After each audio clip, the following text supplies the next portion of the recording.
දැන් වෙලා උදේ පාන්දර 5යි.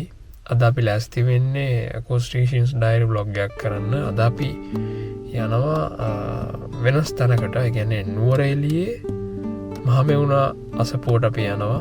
එතන ධර්මශාලාවේ කොහොමද සවුන්ඩ් සිස්ටම් එක ඉන්ස්ටෝල් වෙන්නේ සහ එතන තියෙන රූම් එකේ එහෙම නැත්නම් හෝල් එකේ acoustics කොහොමද කියලා මෙෂර් කරන්න තමයි අපි යන්නේ. ඉතින් ලස්සන vlog එකක් වෙන නුවරඑළියේ ඉඳලා ඒකටම බලන්න අපි ඉස්සරහට මොනවද කරන්න කියලා.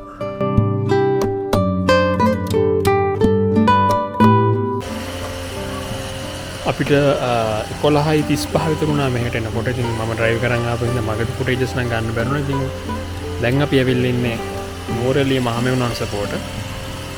පිටිපස්සෙන් පේන්නේ ග්‍රෙගරි වැව. ඉතින් අපිට පොඩි වෙලාවක් හම්බුණා, පොඩි බ්‍රේක් එකක්. ඒ වෙලාව අපි පොඩි විසිට් එකක් දාලා බලන්න දැන් මේ වටේ තියෙන දේවල් කොහොමද, වටේ ලස්සන කොහොමද කියලා පොඩි විසිට් එකක් දාලා බලන්න හදන්නේ.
මට මේ වෙලාවේ ජීවිතය අතරින්